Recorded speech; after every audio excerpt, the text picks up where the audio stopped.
Welcome to Defending Digital. I'm Chad Warner. Today I'd like to show you around Kaspersky Safe Kids. That's parental control software and internet filtering software. So I've logged into the website here, My Kaspersky, which is the parental console or parental portal. So you log in here and go to Kids, and you have kind of the navigation here at the top. So I just have one child in here. You could create more than one and then select from them here. I'm on the summary to start. So it's telling me that location monitoring is turned off, and that's fine. I don't have that on right now. And then you can look at today, 7 days, or 30 days, and then you get kind of a snapshot of the child's activity. So you can see device use during the day, frequently visited websites, search queries. If anything has been flagged, websites that have been blocked, or any of the search queries are suspicious, those will show up here. You can see applications that have been used, devices that have been used. You can also turn on monitoring for Facebook and VK. Those are the only social platforms that can be monitored. I do not have that turned on, so there's nothing there. And then you can see the profile for your child. And as you go through this, you can click on each of these to get more details, but we can also see that as we click through up here. So the next thing is, where is my child?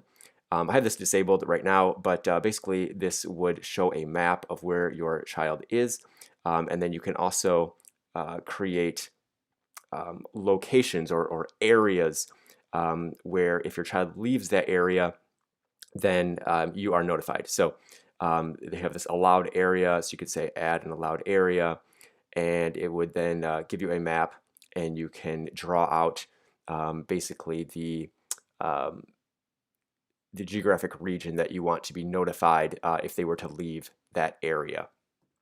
So that is an option there for mobile devices. Then you've got internet. And here, each of these sections, you'll see you have reports and then settings.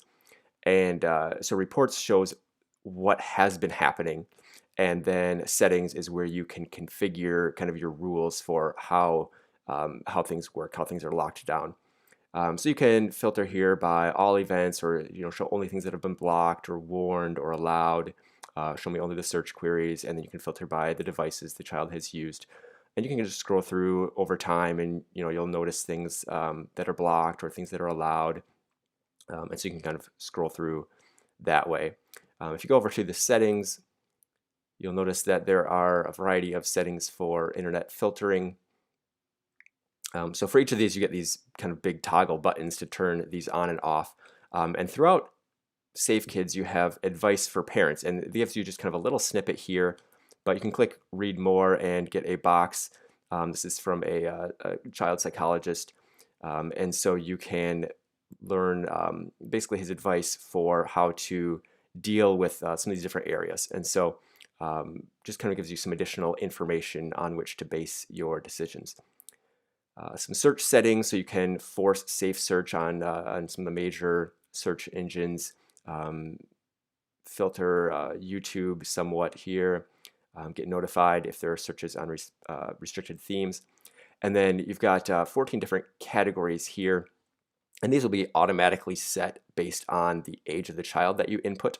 But you can also customize any of these. You can also hover over or click on this to learn more, and then you can actually click out if you want to get a fuller description. So I'm going to go follow this link here, and it tells me all about what is included in that. And then for each of these, you can pick forbidden, which blocks it. Warning tells them, hey, we don't recommend that you go to this, but it will still allow them to, and you'll know if they do. And then allowed, which is just there's no restrictions, they can just go and visit that. And for several of these categories, you can read advice for parents. So you set those how you want. You can also set exclusions. So no matter what category a website falls into, you can force it to be forbidden or allowed by adding it to the list here. You can also say all websites other than those that I've excluded are going to be blocked. And that's maybe a good option for very young children. because you can just set a few websites that they're allowed to visit. It's going to be pretty difficult for any older kids because they're going to have just such a wide variety of websites that they're going to want to visit and that you will probably want them to visit. So then we've got device use. So this is what controls when and how much children can use the various devices. So there are a few different ways that you can set this. So you can get reports on kind of how much time and when they've used their devices. And then if you go over to settings, you'll see the options for configuring them.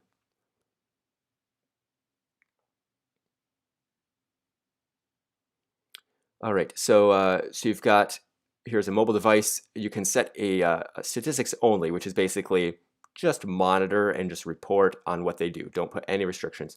Or time limit is actually putting limits in place. And you'll see if you have multiple devices, each of those are set up here. And then you can do warn or block. So warn is just telling them, hey, you've used this much time, recommend that you not go above this, but they can if they want to. Or block is just it disables at the time that you've set. So you can do warn or block, and then you can do by daily usage. So you can set a number of hours per day. So you could say, yep, they can use it X number of minutes or hours on these different days of the week. Or you can say set a schedule. So you could say, yep, they can use it from this time to this time on these days, and you can create a schedule that way. You can also specify specific apps that are available even when the device is blocked. So if there are legitimate things that you want them to use, you can configure those there. Then you've got applications. So this lets you go through the software that's installed on either a mobile device or a computer. And here's reporting, so you can see kind of what they've been doing. And then you've also got settings, and that will let you configure when they're able to, or which things they're able to access. So you've got the devices here, and it will tell you kind of the number of applications that it's read from those devices. You can search here by, so let's say I'm looking for settings. Okay, so it shows up there. And then it gives you a little age rating. So a lot of these are 0+. Those are some of the built-in things. Yeah, so this one is 18+, 12+. So you can see the ages there. And I have the child set here to age 10, and so it's reading that and saying forbidden because of the age restrictions. But I could also go and change any of those. So allowed, restricted, that's kind of like the warn option. So I can hover over this and it will tell me when the limit is reached. Kaspersky Safe Kids will block the application. Additionally, a message such as time is up, have a break will be displayed. So you can configure those. And then same thing on, so this would be a Windows PC. And so you can have those same controls there. Social networks, I did not set this up. It's pretty limited because it really only deals with Facebook and VK, and your kids are probably either not using those or using them very minimally and using other platforms instead. So if you want to, you can set that up. That is how that works.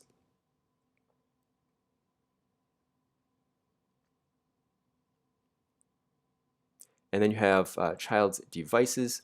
And this just gives you an overview of those devices that we've been clicking through.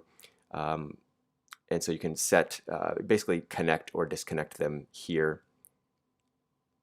And then profile. So I just have one child set up here.